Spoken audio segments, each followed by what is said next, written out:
Protesters expected to make their voices heard tomorrow at the first Tempe City Council meeting since former Tempe officer Joseph Hine was cleared of criminal charges in the killing of a 14-year-old accused burglar. Meantime, tonight, ABC 15's Nicole Valdez learning all new details about Hine's past. She joins us live now, and Nicole, his mental health has been a focus for years. Yes, Stephen, that's revealed in these never-before-seen documents, and we bring them up now because it sheds an important light into the life of Joseph Hine before he fired those deadly shots in a case that has fueled emotions for so long. Let me see your hands! The truth is in the details. We've seen the body camera video. We've heard Officer Joseph Hine's cries. Man, he's just a kid. It's a toy gun, man.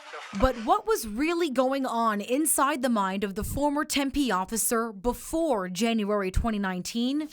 A lot, according to court documents from Mojave County, where his wife filed for divorce in 2012. Hine sought medical treatment for PTSD and depression, two conditions she said changed his ability to raise their two boys. PTSD is a powerful and potentially really destructive condition. Hine's then wife calling their marriage abusive, telling the court she lived in fear of Joe committing suicide if she ever left. If somebody is expressing a desire to die, is expressing suicidal inclinations, sometimes that destructive impulse can be directed outward. Conrad Brown is a PTSD expert and counselor.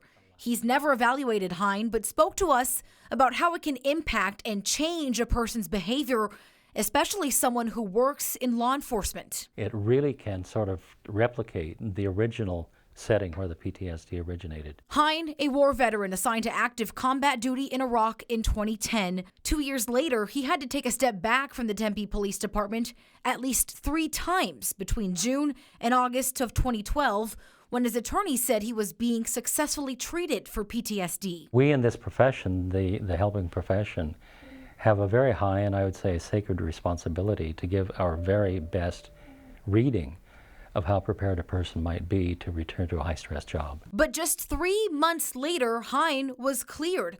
A psychiatrist saying, "I believe him competent to carry a firearm and return to active duty without restriction," even though that same expert deemed him unfit earlier that year. Typically, PTSD is not resolved in a short period of time. But according to court documents, Hine's wife still worried, citing a photo Hine took himself of his 4-year-old son holding his department-issued gun and emailing it to his friends and family with the caption, "He's aiming it at Jen." Let me see your hands! There are lots of consequences to PTSD. It's not the figment of somebody's imagination. It's something that really happens to the brain and to the behavior. These new documents show Hine was suffering and sought treatment.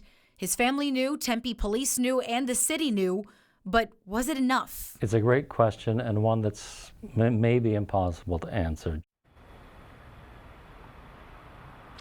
And we asked the city tonight to help us understand their process, how they determine whether or not an officer they know has PTSD is fit to patrol. But they say they won't discuss any of those topics while the department and the city are currently being sued by the Arce family.